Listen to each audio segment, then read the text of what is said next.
தேவனின் ஏதேனின் ரகசியம், பெர்முடா ரகசியம். அங்கு என்ன நடக்கிறது? The mysteries of the Garden of Eden, the mystery of Bermuda Triangle. What is happening there? விஞ்ஞானிகளை திகைக்க வைக்கும் சம்பவங்கள்.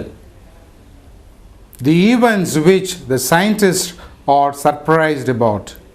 1492 வருஷம் கொலம்பஸ் கண்ட விசித்திரமான ஒளி. Columbus has seen a strange light in the year 1492. கப்பல் விமானங்கள் காணாமல் போகிற இடம், இதன் மர்மம்தான் என்ன? Ships, aeroplanes disappear in that zone. What is the secret or mystery behind this? இதை விஞ்ஞானிகள் சாத்தானின் இடம் என்கிறார்கள். ஆனால் தேவனோ தம் தாசனுக்கு வெளிப்படுத்திய காரியம் மறைக்கப்பட்ட ஏதேனின் ரகசியம். இதை பற்றி வெளிப்படுத்தலோடு சொல்லுகிறார் பாஸ்டர் செல்வராஜ் அவர்கள். Scientists have named this place as the Devil's Triangle, but God has revealed to his servant Pastor Selvaraj that it is none other than the Garden of Eden.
நாம் இந்த கேசட்டுக்காக ஜெபிப்போம்.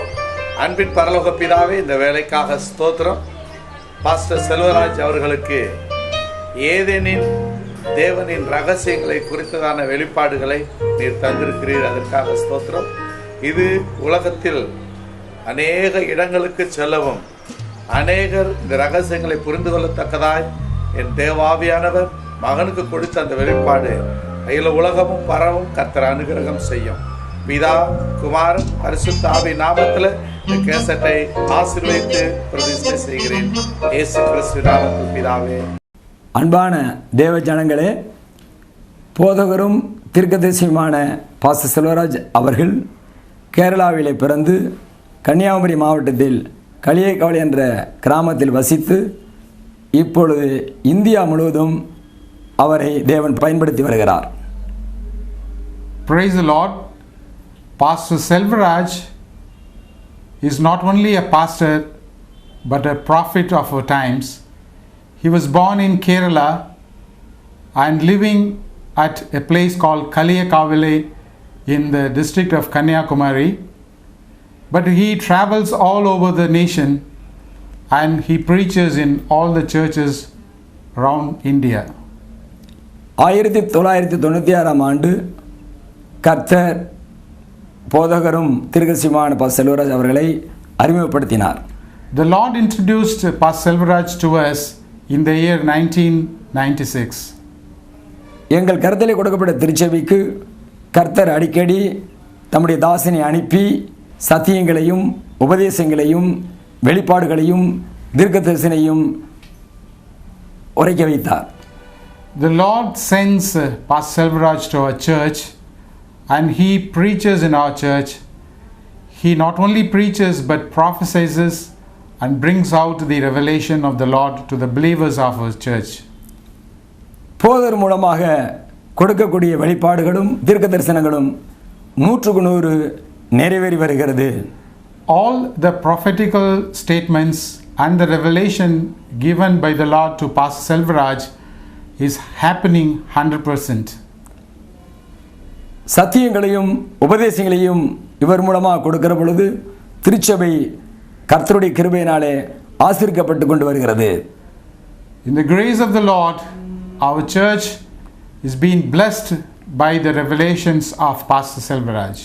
அப்போஸ்தல பணி 15வது அதிகாரம் 40-41 படி தம் தாசனை இந்தியாவில் உள்ள அநேக திருச்சபைகளிலே சத்தியத்தையும் உபதேசத்தையும் கொண்டு திடப்படுத்திக் கொண்டு வருகிறார். According to Acts 15:40-41, the Lord makes use of Pastor Selvaraj to strengthen the churches all over the country. கர்த்தருடைய மகா கிருபையினாலே தேவன் தம்முடைய தாசனாகிய பாஸ்டர் செல்வராஜ் அவர்களுக்கு வேதத்துடைய மறைபொருளை ரகசியங்கள் வெளிப்படுத்தி இந்த சிடி மூலமாக வெளிப்படுத்துகிறார். இதை நாங்கள் கர்த்தருடைய பாதத்தில் வைக்கிறோம். According to the grace and revelation Pastor Selvaraj has received from the Lord, we have prepared this CD program and we submit to the Lord at His feet. Amen. தேவனுக்கு மகிமை உண்டாகட்டும். Glory be to the Lord. இந்த நாட்களில் தேவனுக்கு சில வெளிப்படுத்தலை தந்து கொண்டிருந்தார். Nowadays the Lord is giving me a lot of revelation. 2002 November 17ஆம் தேதி நான் காலையில் செய்தி பேப்பரை படித்துக் கொண்டிருந்தேன். When I was reading the newspaper in November 17th of 2002, அதில் கொலம்பஸுடைய பிரயாணம் என்று எழுதப்பட்டிருந்தது. I saw a news item called The Journey of Columbus. Bermuda என்று அதில் எழுதப்பட்டிருந்தது. It was written Bermuda Triangle. அதில் போகிறதான கப்பல்கள் பிளைட்டுகள் காணாமல் போகும் என்றும் எழுதப்பட்டிருந்தது. It was also written that the ships and the aircrafts disappeared in that zone. கொலம்பஸுடைய பிரயாணத்தில் விசித்திரமான ஒளியை கண்டார் என்று எழுதப்பட்டிருந்தது. Columbus also has witnessed a strange light in that area. அந்த இடத்துல கொலம்பஸுடைய கப்பல் போகும் வேளையில் When the ship of the Columbus and his crew went in that area, அந்த இடத்துல ராத்திரி 8:30 மணிக்கு அப்புறமாகவே காம்பஸ் கருவி தவறாய் வழிகாட்டினது என்று எழுதப்பட்டிருந்தது. it was also written that when it was going through that zone, the campus equipment was not functioning as it should have been. இந்த காம்பஸை தவறாய் காண்பிக்கிற விசித்திரம் என்ன என்று கொலம்பஸ் சுற்றுமுற்றிலும் பார்த்தாராம். Columbus was wondering why the compass is not working. அவர் பார்க்கும்போது ஒரு விசித்திரமான ஒளியை கண்டார் என்று எழுதப்பட்டிருந்துச்சு. He saw a strange light. நான் அன்றைக்கு ராத்திரி ஜெபம் பண்ண ஆரம்பித்தேன். I started to pray that night. 1 மணிக்கு அப்புறமா நான் ஜெபிக்க ஆரம்பித்தேன். I started to pray after 1 o'clock midnight. நான் அவரோட சொன்னேன், ஆண்டவரே அந்த விசித்திரமான ஒளி என்ன என்று நான் கேட்டேன். I asked the Lord what that strange light is all about. நான் ஜெபித்துக் கொண்டிருக்கும்போது அந்த ஒளி எனக்கு தேவன் காமித்தார். When I was praying, I too have witnessed the same strange light. அந்த ஒளி மண்ணுக்கு அடியிலே பாய்வதாகவும் அன்று காமிச்சார். The Lord showed me that light was going deep down into the sea. கடலுக்குள்ளே மண்ணு சிவந்து பழுத்திருக்கிறதை அன்று காமித்தார். I also saw a reddish sand around that light. அந்த வானத்திலேயும் அந்த ஒளி வீசி பாய்வதை அன்று காமிச்சார். I also saw the beam of light flashing through the sky. அதுக்கப்புறம் நான் ஜெபம் பண்ணி நான் கேட்டேன், என்ன என்று கேட்டேன். Then I asked the Lord, what does it mean? ஆண்டவர் சொன்னார், இதான் நான் வைத்த ஏதோம் தோட்டம் என்று சொன்னார். The Lord told me that it is the Garden of Eden. ஆதியாகமம் 1ஆம் அதிகாரத்தில் 24 வசனம் அப்படி சொல்லுகிறது. In Genesis chapter 3 verses 24, we see like this. Then at the east side of the garden, he put living creatures and a flaming sword which turned in all directions. This was to keep anyone from coming near the tree that gives life. அதுக்குள்ள மனிதன் செல்லக்கூடாத அளவுக்கு ஒரு ஒளியை அன்று உண்டாக்கி வைத்திருக்கிறார். God has created a beam of light which prevents men entering into. சுடர் ஒளி பட்டயம் என்று தமிழ்ல சொல்லப்பட்டிருக்கு. It is also signified as a sword that அந்த ஒளி மனிதனை மட்டும்தான் அழிக்கிறது. it blocks only the human being. அது சமீபத்தில் மரங்கள் இருக்கு, பறவைகள் வாழுகிறது, மிருகங்கள் இருக்கு, ஆனால் மிருகத்தை எல்லாம் அழிக்கவில்லை. It does not destroy the trees, the animals living around that area. கப்பலோ பிளைட்டோ மனிதனோ சென்றால் அது உடனே மாயமாய் மறைந்து அழிந்து போறார்கள். But ship, men or aircraft disappears in the zone. இந்த ஒளியை பற்றி விஞ்ஞானிகள் சாத்தான் ஒளி என்று சொல்கிறார்கள். The scientists have said this light to be the devil's shining light. Bible முழுமையாய் படித்து பார்த்தால் எந்த விதமான ஒரு ஒளியை சாத்தான் உருவாக்குனதாக வசனம் எங்கேயுமே இல்லை. If you read the Bible thoroughly, we never witnessed a statement saying Satan has created light. வானத்திலிருந்து தீயை சாத்தான் இறக்குனதாக வசனம் இல்லை. We also do not see anywhere in the Bible that Satan could bring light from heavens. அந்த ஒளி சாத்தானுடைய ஒளியாக இருந்திருந்தால் அமெரிக்காவை கட்டி எழுப்பவே முடியாமல் போயிருக்கும்.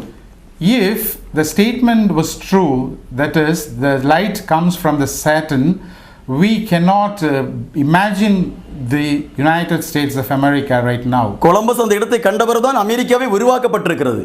Only after Columbus discovered that area, America has been invented. அப்பனா இந்த ஒளி என்ன ஒளி? Then what is that light? இது பற்றி தாராளமாய் வசனங்களை நாம் படிக்க முடியும். We can have a lot of references in the Bible about the light. ஏசாயா தீர்க்கதரிசன புத்தகம் சொல்லப்பட்டிருக்கிறது. ஏசாயா 4ஆம் அதிகாரம் 5ஆம் வசனம் படிக்கிறோம். In Isaiah chapter 4 verses 5, we read like this. Then over Mount Zion and over all who are gathered there, the Lord will send a cloud in the daytime and smoke and a bright flame at night. God's glory will cover and protect the whole city. அதேபோல வெளிப்படுத்தல் 10ஆம் அதிகாரம் 1ஆம் வசனம் படிக்கிறோம். We also see in Revelation chapter 10 verses 1. எசேக்கியேல் 1ஆம் அதிகாரத்தில் 28ஆம் வசனம் படிக்கிறோம். We also see in Ezekiel chapter 1 verses 27-28. தானியேல் 7ஆம் அதிகாரம் 9ஆம் வசனம் படிக்கிறோம். In Daniel chapter 7 verses 9, we see a similar situation. இந்த வசனங்கள் அதுக்கு ஒத்து இருக்கிறது. இந்த ஒளிக்கு இந்த வசனங்கள் ஒத்து இருக்கிறது. These verses are very similar to the light which we are talking about. இது தேவனுடைய ஒளியா இருக்கிற பிரகாசம் அல்ல என்று யாராவது விமர்சனம் பண்ணினால், if anyone challenge that it is not the light from God, நான் பைபிளில் இருந்து எப்படி வசனங்களை சொல்லுகிறேனோ அப்படியாகவே பைபிளில் இருந்த இல்லை என்று சொல்ல வேண்டும். you should also counter argue with me in the same fashion I do, quoting the verses in the Bible. நான் வேதத்தில் படிக்கிறபடி இந்த ஒளியானது எங்கே உருவாக்கப்பட்டிருக்கிறதோ அங்கதான் ஆதாமிலிருந்து நோவா வரைக்கும் வாழ்ந்தார்கள். This particular light which emerges is the spot where Adam until the Noah lived. 10 தலைமுறைகள் வாழ்ந்த சரித்திரம் அங்கதான் என்று நாம் ஆதாரமா எனக்கு சொல்ல முடியும். We can also show with evidence that 10 generations of the Old Testament lived in that spot. ஆதியாகமம் 7ஆம் அதிகாரத்திலே 17ஆம் வசனம் சொல்லப்படுகிறது. In Genesis chapter 7:17, we find like this: the flood continued for 40 days and the water became deep enough for the boat to float. அந்த இடத்தில் இருந்து தான் பேழை பெறப்பட்டு சென்றதா நம்ம பைபிளில் படிக்கிறோம். We see that the ark of Noah started to float from that particular area. அது தண்ணி வழியாக புறப்பட்டு சென்றதுன்னு தான் படிக்கிறோம். We read in the Bible that the boat started to float. 5 மாசமும் 4 நாட்கள் வரைக்கும் தண்ணிக்குள்ளே போய்க்கொண்டே இருந்தது. We also see that boat was traveling for about 5 months and 4 days. அது போய் சேர்ந்த இடம்தான் அர்ராத் என்னும் மலை. The last place or the final destiny of the boat is the Mount of Ararat. நான் எப்படி சொல்லுகிறேன் என்று சொன்னால், பைபிளில் 2ஆம் அதிகாரம் 11, 12, 13, 14 வசனம் சொல்லப்பட்டிருக்கிறது. In chapter 2, 11, 12, 13 and 14, these verses say like this: the first river in the Fishon, it flows around the country of Havilah. Pure gold is found there, and also rare perfume and precious stones. The second river is the Gihon. It flows around the country of Gush. The third river is the Tigris, which flows east of Assyria, and the fourth river in the Euphrates.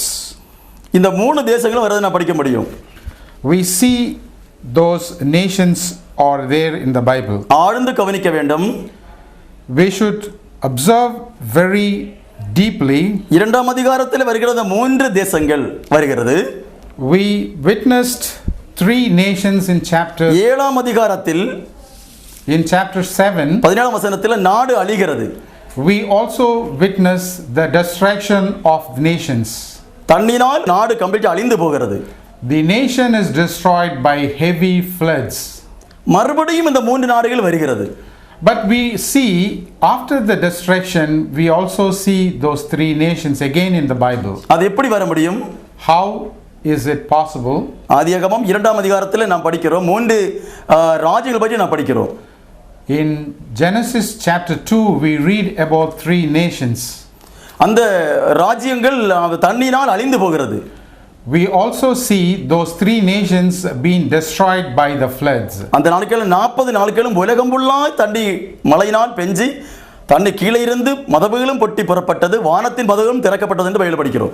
We read in the Bible that 40 days continuous rain has covered the entire world, and the springs from the earth also came forth into the earth.